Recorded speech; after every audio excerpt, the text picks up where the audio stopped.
Mystery of the past can be observed everywhere, but many incredible events are sometimes simply kept secrets. However, some of them still surface nowadays. Hello, this is the hiddentruth channel, and I, Emma, I'm working hard for you, so subscribe, like, and let's start. Have you ever wondered where so much sand came from in the Sahara? And what could have happened to turn an entire continent to a lifeless desert?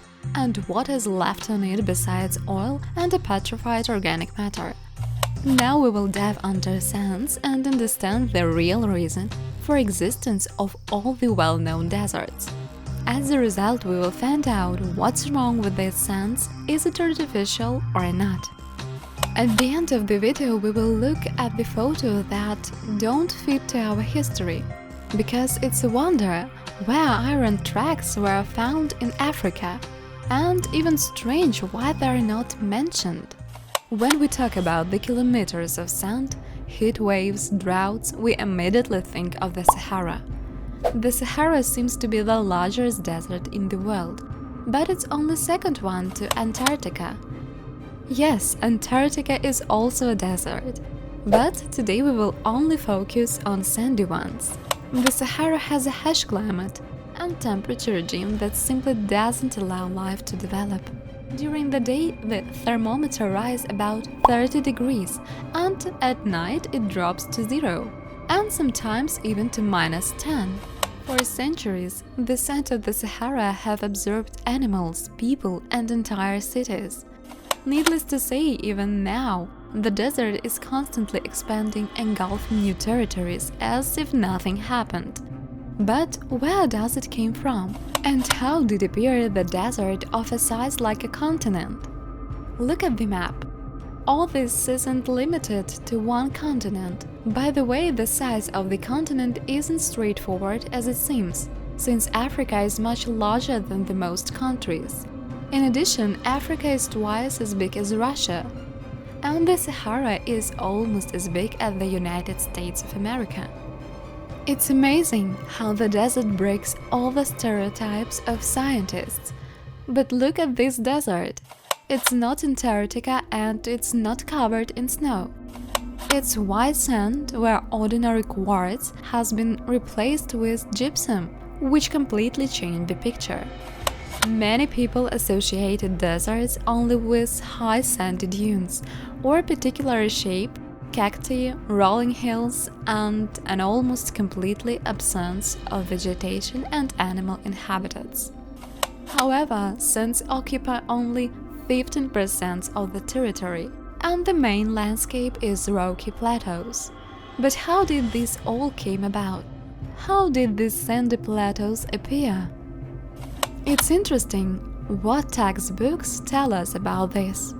They say the goats, cows, sheep, camels and domestic livestock ate all the vegetation that simply couldn't regenerate.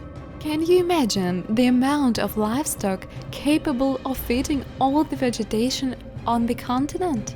It seems to me that it's unlikely or priceless, especially considering that such areas have always existed on Earth. So where did the truth about the formation of these deserts lie?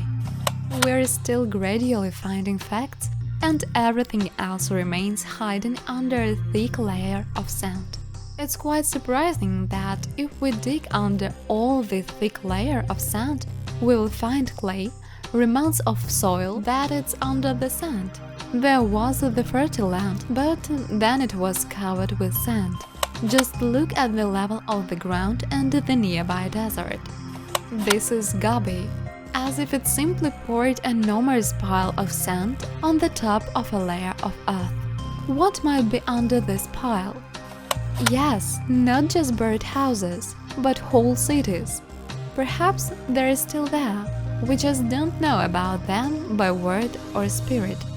Strange coincidence, but exactly on the site of modern deserts, the centers of former civilizations used to be locked.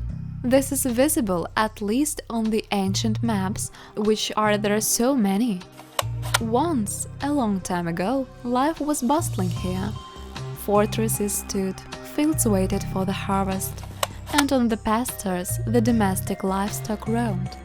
Here in search of prey, wild animals rode, and in the rivers many fish splashed. But let's take a look at one of the maps of the past. Africa, 6088. The coast is very densely populated with mobile cities and rivers. In the center of the desert, there are many large cities. I'll remind you, this is the 17th century. For comparison, just look at the modern map of Africa. One lifeless piece of stone and stagnant rivers, where many cities have disappeared without a trace or simply gone under the sea. And here is another strange map. Maybe the cartographers just made a mistake and accidentally drew the cities. For example, the map from the 16th century has no deserts at all. Instead, in the place of modern deserts, there is a flourishing climate and a high destiny of signs of civilization, with cities and megacities. But most importantly, the continent is green, and in the center, there is even a forest.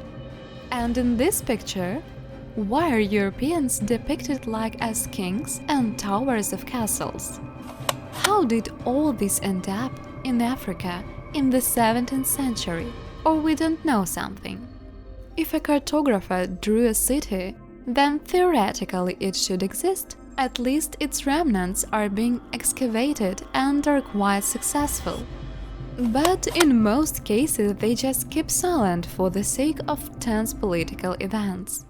They search and find on the edge of the famous Sahara Desert. Relatively recently a city was found that the sands had hidden for more than 1,000 years. This is an extremely rare example of a perfectly preserved public library. Manuscripts and religions, military history, state administration, and perceived shelves of this institution can be seen among the ruins of the city today. And in the center of the Sahara Desert, there is a very interesting natural monument, resembling the remounts of quite an entire foundation of a large building. And this gives us an understanding that the population of Africa wasn't developed as so long ago, allowed to building very technologically advanced buildings and cities at that time. But after a drought came, the sand in one moment swallowed up an entire settlement and the flourishing continent with the gardens and forests. In one moment, it vanished into oblivion. According to the analysis of maps, this all had happened quite recently, and now this is the world's largest and most merciless Sahara Desert. Sahara has become recently completely unavailable for research almost in all its borders. Bloody conflicts are burning with bright flames, where instead of water they extract oil, instead of struggle of oil another war of water comes. Well, what to say for people living there? Water is priceless because they will not drink oil and quench their thirst somehow. But did you know that under Sahara there is a whole sea? Just not underground rivers or lakes, but whole seas. For example, if you compare these volumes, it would be enough for 500 years to feed the whole continent with water. Gaddafi knew about this, decided to use water for the benefit of his people, and created a great artificial river and called it the eighth wonder of the modern world. But in the end, the project didn't see the light, and the water hasn't flowed yet into the channel. Although the channel was almost built. Well, now it's a bit different. The eighth wonder was turned into a place of bloody conflicts, where oil and water are being fought for, and where, instead of the former flourishing gardens and forests, there is now a deadly desert. However, the most important thing is that the Libyan government didn't charge the population of water, because there is a whole sea that is enough for everyone. But we know how it all ended, with the loss of Gaddafi, the loss of his ideas and hope for the future.